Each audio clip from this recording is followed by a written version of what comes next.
Hello दोस्तों, जागरण जोश के daily current affairs Q&A video में आपका स्वागत है। मैं हूं शारदानंद। हम लोग देखेंगे आज के करंट अफेयर्स से इंपॉर्टेंट क्वेश्चंस, उसके आंसर्स और साथ ही उससे जुड़े फैक्ट्स को भी। तो दोस्तों, आज का पहला सवाल है, केंद्र सरकार ने हाल ही में आर्थिक रूप से कमजोर सवर्णों को कितना प्रतिशत आरक्षण दिए जाने की घोषणा की? ऑप्शंस है 8%, 10%, 15%, 17%। और इसका सही जवाब है 10%, ऑप्शन बी। अभी पीएम नरेंद्र मोदी के अध्यक्षता में अभी कैबिनेट ने इस बात का डिसीजन लिया कि जो भी इकोनॉमिकली वीकर सेक्शन है उसके लिए 10% जॉब में हम रिजर्वेशन देंगे। अभी देखिए, इसमें 2-3 चैलेंजेस होंगे। पहले तो मैं आपको एक पूरा प्रोसेस बता दूं कि अभी होगा क्या। ये मसला पहले तो जाएगा, जैसे ही कैबिनेट ने पास किया तो सबसे पहले ये लोकसभा में पेश होगा। लोकसभा पास करेगी, फिर ये जाएगी राज्यसभा में, राज्यसभा पास करेगा, फिर ये जाएगा प्रेसिडेंट के पास, और प्रेसिडेंट जब अपना एसेंट या अप्रूवल दे देगा फिर ये कानून बनेगा। लेकिन उस समय बहुत सारे चैलेंज हैं। आपको मैं थोड़ी थोड़ी बातें आपको बता दूँ। होता क्या है कि जैसे ही ये कमज़ोर सवर्णों को 10% का आरक्षण देंगे, तो जो एक सुप्रीम कोर्ट ने गाइडलाइन दी है इंदिरा साहनी वर्सेस भारत संघ में कि 50% आरक्षण से अधिक नहीं दिया जा सकता, यानी आरक्षण का लेवल 50% से ऊपर नहीं जाएगा, ये इसके ऊपर एक्सीड करेगा तो इसको सुप्रीम कोर्ट में चैलेंज किया जा सकता है। और जैसे ही सुप्रीम कोर्ट में चैलेंज करेगा तो फिर वहाँ पे काफ़ी हो सकता है लंबा टाइम लगे। दूसरी बात क्या है कि ये जो जैसे ही इकोनॉमिकली आधार पे दिया जाएगा तो ये कास्ट बेस्ड रिजर्वेशन नहीं होगा, रिलीजन बेस्ड रिजर्वेशन नहीं होगा, पॉपुलेशन बेस्ड रिजर्वेशन नहीं होगा। ये सारा ही फोकस हो जाएगा कि जो भी आर्थिक रूप से जो कमज़ोर हैं उसके रिजर्वेशन पे। क्या करना होगा इसके लिए कि सबसे पहला काम होगा, सरकार जैसे ही ये रिजर्वेशन को पास करेगी तो उससे पहले उसे संविधान में संशोधन करना होगा। संविधान में कहाँ संशोधन करना पड़ेगा? आर्टिकल 15 और 16 को। इस दोनों में इस बात को ऐड करनी होगी कि आर्थिक आधार पर भी किसी भी नौकरी में, यानी सरकारी नौकरी में, शिक्षण संस्थान में हम रिजर्वेशन दे सकते हैं। ये संशोधन वहाँ किया जाएगा। इसलिए इसे असंवैधानिक होने का भी खतरा है, क्योंकि जैसे ही ये जाएगा सुप्रीम कोर्ट के पास तो वहाँ से हो सकता है सुप्रीम कोर्ट इसे असंवैधानिक भी कह दे। लेकिन हम पहले बात करेंगे इंदिरा साहनी केस की। देखिए, इंदिरा साहनी केस में ये हुआ था कि हालांकि ये जो केस हुआ था ये गया हुआ था सुप्रीम कोर्ट में रिजर्वेशन के खिलाफ ही, क्या रिजर्वेशन देना संविधान के अनुकूल है या नहीं। सुप्रीम कोर्ट ने हालांकि तब तो बोल दिया था कि ये अनकॉन्स्टिट्यूशनल है, लेकिन 1992 में ये कहा था कि इसे हम 5 साल तक अभी जारी रखेंगे। 5 साल होने से पहले तब की केंद्रीय सरकार ने, जो केंद्र में जो सरकार थे, उन्होंने संविधान का 77वां संशोधन किया और आर्टिकल 16 में इस बात को दे दिया कि हम 50% का आरक्षण हम देंगे और ये वहाँ पे आगे चलता रहेगा। उसके बाद बहुत सारे ऐसे संविधान में संशोधन हुए, ना सिर्फ जॉब के पदोन्नति में भी, कि वहाँ पे अगर प्रमोशन हो तो वहाँ भी आरक्षण होगा। ऐसे करके ये सारा तमाम काम चलता रहा है। अभी क्या स्थिति है रिजर्वेशन की? अभी भारत में 49.5% रिजर्वेशन अभी दिया जा रहा है, जिसमें 27% ओबीसी को और 22.5% में है एससी और एसटी, जिसमें एससी को मिलता है 15%, एसटी को मिलता है 7.5%। तो वर्तमान स्थिति ये है, जैसे इसमें 10% और होगा तो ये टोटल पहुंच जाएगा 59.5%। अब देखना है आगे वाली बात कि क्या सभी पार्टी मिलकर इसका समर्थन करते हैं या इसका क्या रुख रहेगा आगे, वो हम आगे जानेंगे। कुछ दिनों बाद ही हमें ये बात आ जाएगी कि ये लोकसभा में पास हो पा रहा है या राज्यसभा में हो पा रहा है या नहीं हो पा रहा है, हम देखेंगे। फिलहाल बढ़ते हैं हम आज के दूसरे सवाल की ओर। भारतीय खाद्य सुरक्षा एवं मानक प्राधिकरण FSSAI, food safety standardisation authority of India, निम्नलिखित में से किस पदार्थ में खाद्य वस्तुओं की पैकेजिंग पर रोक लगाई गई है? अखबार, एल्युमिनियम फॉइल, फाइबर, कांच। तो इसका सही जवाब है दोस्तों ऑप्शन ए, अखबार, न्यूज़पेपर या प्लास्टिक।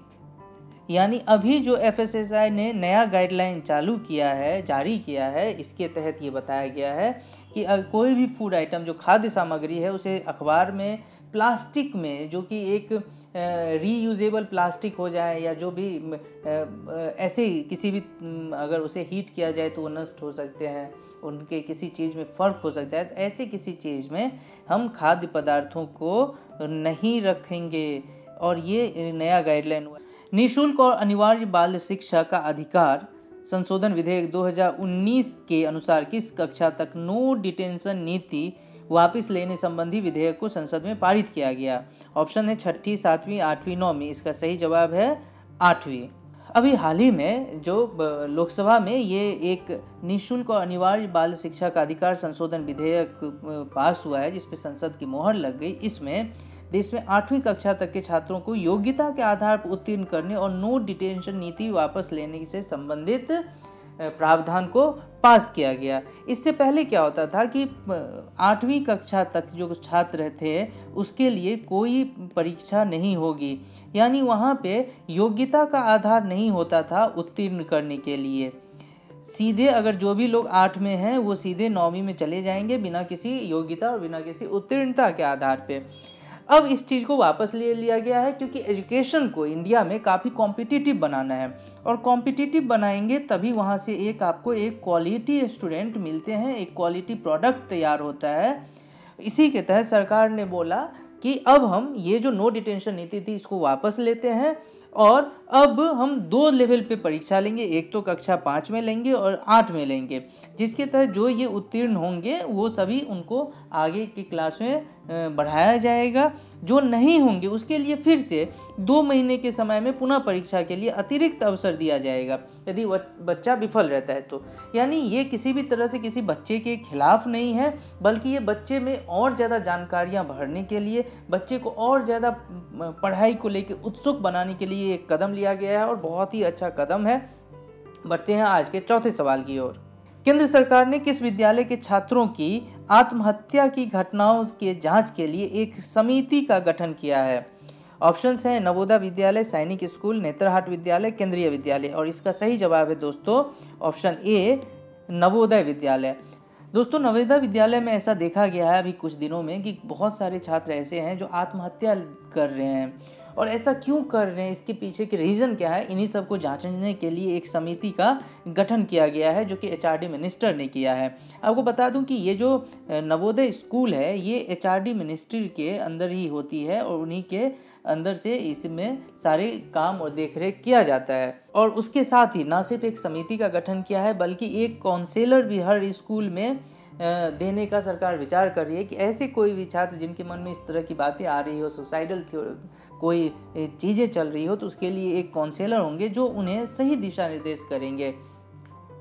अभी आपको थोड़ी नवोदय विद्यालय के बारे में आपको बता दूं तो देखिए ये सबसे पहले जो इस्टेब्लिश हुआ था वो 1986 में इस्टेब्लिश हुआ था। हालांकि इसकी जो रूपरेखा थी 1985 में शुरुआत की गई थी, लेकिन 1986 में इसके शुरू किया गया था। ये एक ग्रामीण बच्चों के लिए एक बहुत ही बड़ा स्टेप था कि यहाँ से जो भी मेधावी बच्चे हैं, जो भी मेधावी गांव में बच्चे पढ़ते हैं उनके लिए, क्योंकि अभी क्या है कि अगर जो भी गरीब बच्चे हैं जो पढ़ने लिखने में इंटेलिजेंट हैं, अगर उनको सही रिसोर्स नहीं मिल पाते तो वो सही से अपना पढ़ाई लिखाई पे ध्यान नहीं दे पाते, और उसी को देखते हुए नवोदय विद्यालय की शुरुआत की गई।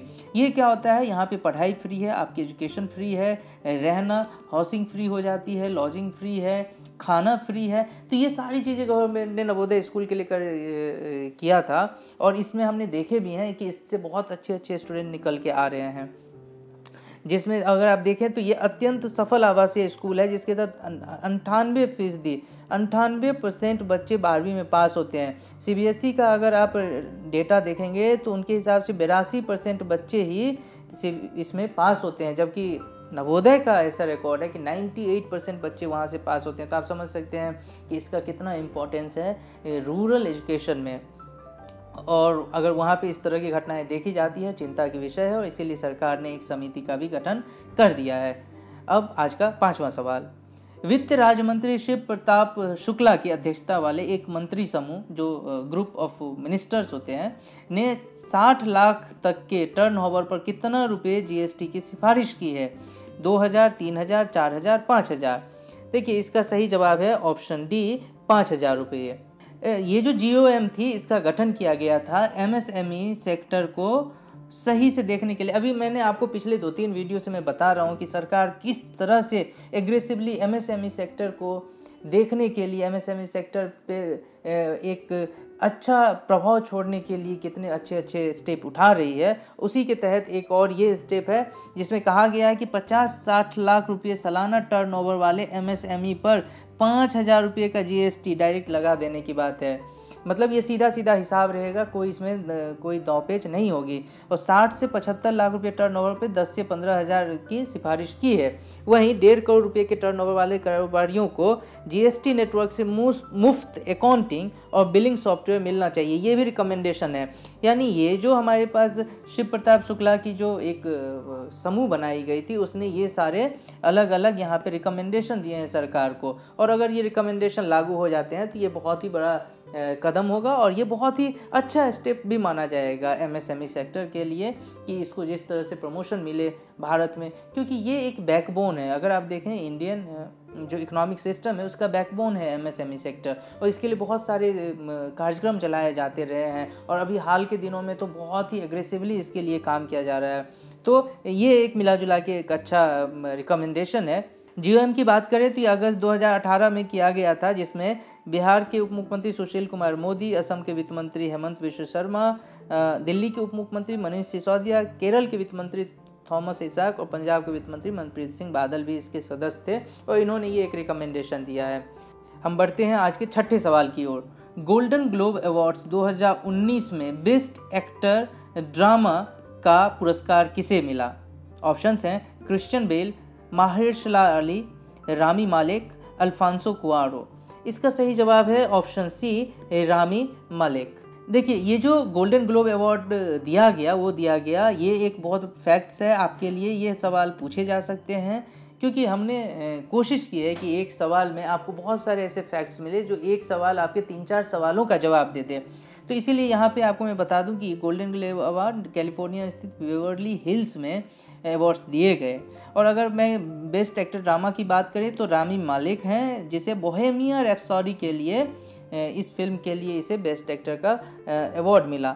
बेस्ट फिल्म ड्रामा भी इसको मिला है बोहेमियन रैप्सोडी को। Best director in animation picture Alfonso Cuaron Roma के लिए। बेस्ट मोशन पिक्चर म्यूजिकल के लिए Green Book. Best actress drama के लिए ग्लेन क्लोज को मिला है द वाइफ मूवी के लिए।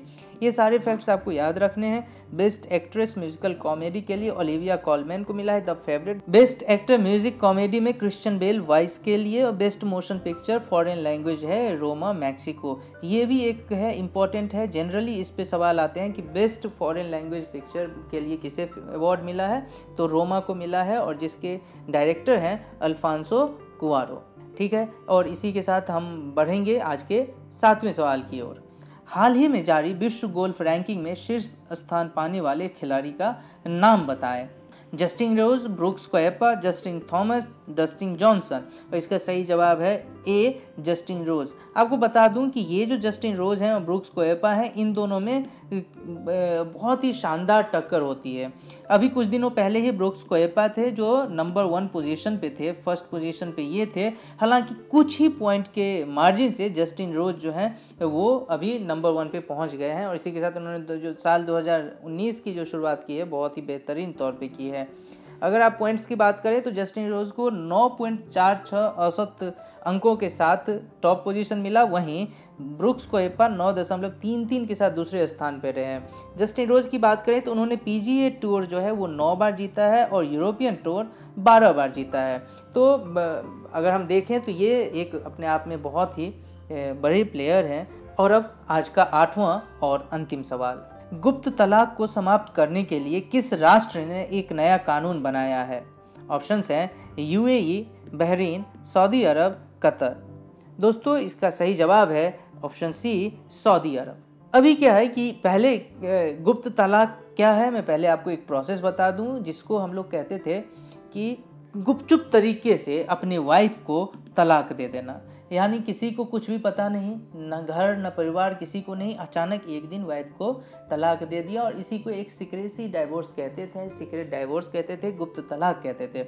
अब इसी को ख़त्म करने के लिए सऊदी अरब ने जो वहाँ के जो कोर्ट थी उसने एक फ़ैसला दिया, जिसमें कोर्ट ने ये बोला कि हम तमाम महिलाओं से उनके मैरिजल स्टेटस को बोलेंगे कि वो हमें भेजे, और इनमें हमें पता चलेगा कि कौन कौन से महिलाएं इसका शिकार भी हैं, और अगर कभी ऐसा होता है तो इसके खिलाफ कुछ कानून भी बनाए जा रहे हैं। और इस कानून के मुताबिक ये भी बात कही गई कि उनका जो पति हैं अब वो किसी जानकारी के बिना तलाक नहीं दे सकते, यानी उनको पहले से बताना होगा। हो सकता है कि आगे इसके और डिटेल्स हो जिसमें उसके फैमिली वाले को इन्फॉर्म करना हो, उनके भत्ता देने हो, वगैरह वगैरह, बहुत सारी बातें होंगी। अब जैसे अगर ये सारे कानून हो जाएं तो सीधा सा मतलब है कि उनके लिए हम भरण पोषण भत्ता होगा, उनके अधिकारों का संरक्षण होगा। तो सऊदी अरब जो हाल ही में काफ़ी रिफॉर्मिस्ट एजेंडा को लेके अपना शासन चला रहे हैं, जो वहाँ के जो अभी जो राजा हैं उन्हें काफ़ी रिफॉर्मर माना जाता है कि उन्होंने वहाँ पे महिलाओं को ड्राइविंग लाइसेंस देना शुरू किया, सिनेमा हॉल में एंट्री करवाई, सिनेमा हॉल में जहाँ पे अभी महिलाओं की एंट्री जो थी वो बैन थी, अब वहाँ पे एंट्री करवाई। उसके बाद अगर आप देखें कि फुटबॉल मैच के लिए महिलाएं पहले स्टेडियम नहीं जा सकती थी, अब वहाँ पे वो जा पाएंगी। तो ऐसे बहुत सारे महिलाओं के लिए रिफॉर्म किए हैं, और उसी के संदर्भ में एक और रिफॉर्म किया है। तो धीरे धीरे सऊदी अरब एक लिबरल कंट्री बनते जा रहा है। तो इसी के साथ ख़त्म होता है आज के सवालों का दौर। अब देखेंगे कि पिछले दिन का जो मैंने आपके लिए एक सवाल दिया था उसका सही जवाब क्या है। साथ ही में आपके लिए भी एक सवाल हर दिन की तरह आज भी है, जिसका जवाब आपको कमेंट बॉक्स में लिख के हमें बताना है। तो देखते हैं वो सवाल क्या था। बांग्लादेश के संसद का नाम क्या है? ऑप्शन मैंने दिया था प्रतिनिधि सभा, जातीय संसद, बंग सभा, लोकेरवारी, और इसका सही जवाब है ऑप्शन बी, जातीय संसद। अगर वहाँ पे देखें तो इसका सीधा सा अर्थ होता है राष्ट्रीय संसद भवन। ये बांग्लादेश के संसद का नाम है, जातीय संसद। ये जो बिल्डिंग है ये ढाका के शेरे बांग्ला नगर में स्थित है, जो 200 एकड़ में फैला हुआ है और संसार के सबसे बड़े विधायी भवनों में से एक है। यानी ये एक बहुत ही अगर आप इसको देखेंगे भी तो बहुत ही अच्छा देखने में है, और one of the best legislative assembly है पूरे वर्ल्ड में। और अब एक सवाल आपके लिए, किस राष्ट्र ने इस्लाम को समाजवाद के अनुरूप बनाने के लिए एक कानून पारित किया? ऑप्शंस हैं उत्तर कोरिया, रूस, चीन, जर्मनी। इसका सही जवाब आपको हमें कमेंट बॉक्स पे लिख के बताना है कि इसका सही जवाब क्या है, और भी आप इसके बारे में और भी आप क्या जानते हैं वो भी हमें बताएं। और हमें उम्मीद है कि ये वीडियो आपको अच्छा लगा होगा। अपने फीडबैक ज़रूर हमसे शेयर कीजिए, साथ ही इसे लाइक कीजिए, शेयर कीजिए और देखते रहे जागरणजोश.com को।